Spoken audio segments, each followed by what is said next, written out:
So there's a story that is often told about how elephants are trained in a circus. Usually what would happen is a trainer would take a baby elephant and it would tie its leg to a pole or a stake in the ground. It would do that so that the elephant will become accustomed to not being able to go anywhere. It will move around, and every time it would try to pull itself away, it will realize that its leg is tied and it can't go as far as it would like to. At a certain point, the elephant makes a critical decision. It decides to not try anymore because it realizes that it seems to make no sense. Like, if I keep trying, then I'm not going to go anywhere.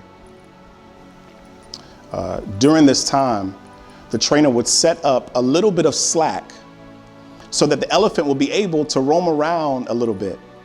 And at a certain point, the trainer decides to cut the chain. It decides to break off the connector to the pole where the elephant is. But because the elephant has made this decision, it no longer decides to move. The trick is, in this moment, the trainer has caused the elephant to believe that it is in bondage. It's free. But because the elephant decided in its mind that it's not, it no longer tries to. This is kind of what happens with sin. See, when we talk about sin, we often talk about it at a surface level, right? If I were to ask you a question and say, what is sin? You probably say it's lying, it's stealing, it's cheating, and you would be right. I would give you that. But I want to suggest that sin goes a little bit deeper. See, those are the symptoms of sin.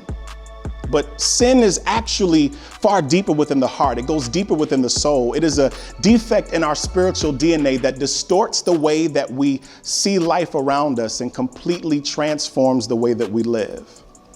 We make a decision, like the elephant, to stay in the same place. See, what sin does in our heart is it will cause you to look at money and desire to be greedy for it. It will cause you to look at a person and lust after them. Sin will invade your heart to the point where it will make you unnecessarily angry. It'll cause you to betray people, Lord have mercy, that you trust. It will even cause you, if you are the person to be betrayed, to become really, really petty. Sin will cause you to doubt yourself. It will cause you to become filled with fear and anxiety, constantly worried about what's going to happen in your life. Sin will cause you to become hopeless, even helpless. See, the trick is, though, like the trainer, you get a little bit of slack. You get a little bit of room to roam around so that you think that you have space to move.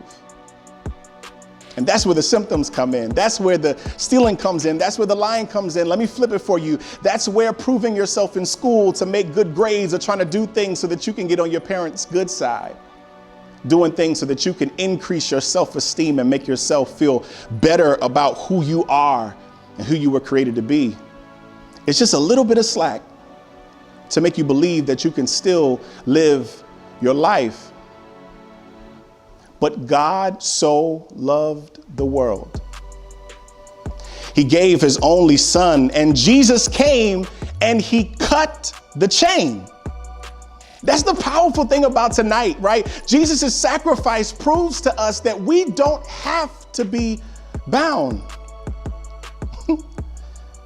As I've been sitting here this whole time with these chains on, the truth is I never had to. Because I was always free. See, Jesus is not about to die tonight. Jesus has already died thousands of years ago. The truth is that we have been free all of this time. The question is, why do we keep wearing the chains? Why do we keep going back to the same thing? Why do we continue to remain stuck in the same place? Why do we allow our hearts to be filled with grief and anger and bitterness, selfishness, greediness? Why do we allow ourselves to stay in the same place when Jesus has cut the chain so that we can walk free? My question to you tonight is, since you have been made free, will you decide to be free? Since Jesus has paid the ultimate sacrifice so that you don't have to wear this in your heart anymore, since Jesus has died so that you can be completely and totally free, because the Bible says he whom the Son sets free is free indeed. Listen, you don't have to keep proving yourself in the classroom. You don't have to keep proving yourself on the football field. You don't have to keep proving yourself in front of your peers and other people. You can walk free. You can be satisfied. You can be fulfilled. You don't have to be bound by depression. You don't have to continue to wear the anxiety within your heart and in your mind. You can be free.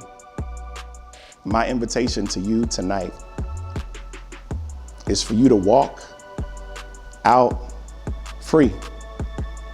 Don't be like the elephant that continues to roam around after making a decision in its mind that since I'm not going to be free, I might as well just stay in the same place. Listen, I want to remind you, you have been made free. And all of the things that you think are holding you back from being the boy, the girl, the young man, the young woman that God has created you to be, those things are not real. You can walk free, embrace freedom. Live with joy, live with peace, live with happiness and satisfaction. I want to pray for you really quickly.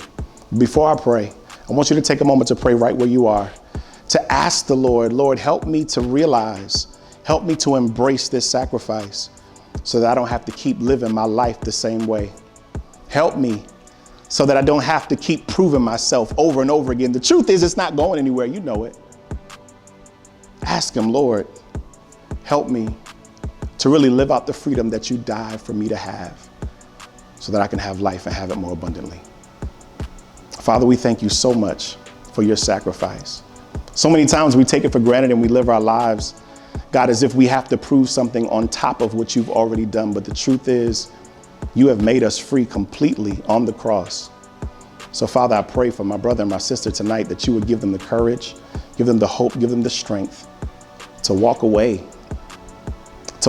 from the need to prove themselves, to walk away from anger and bitterness, to walk away from unforgiveness, to walk away from lust, to walk away from guilt, to walk away from shame. Father, I pray tonight in the name of Jesus that you would give them the courage and the freedom to embrace what you did on the cross, that we can live our lives free and have life more abundantly. In Jesus' name, amen.